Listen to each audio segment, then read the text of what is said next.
ความรักระหว่างสองเฮาพอถึงข่าวแม่เจ้าให้ไปขอสินสอดของอ้ายบ่พอขาดใจแท้นามีแต่ตัวกับหมากหัวใจที่มอบให้กับคำสัญญาคงต้องต่อเวลาหาเงินเพื่อไปขอเจ้า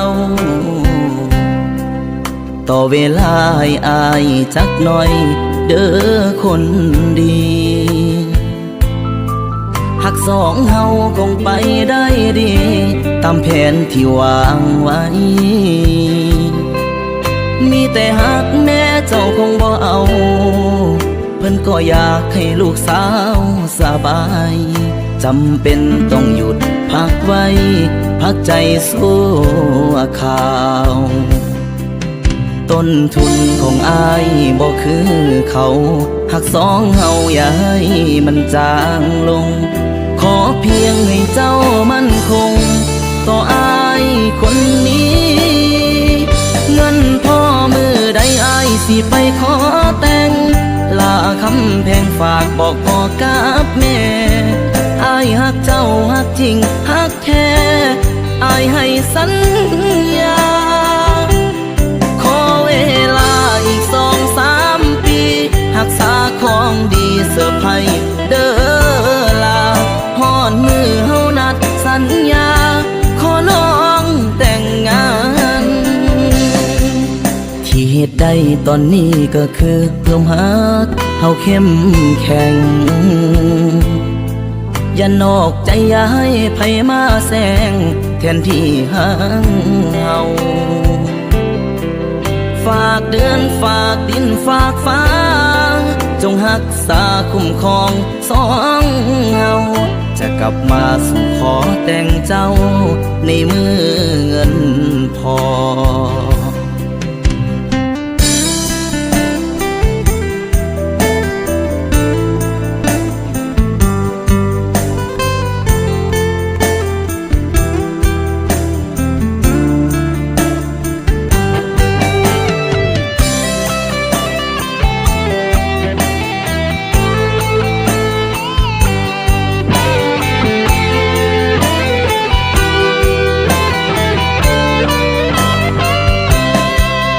ต้นทุนของอายบ่คือเขา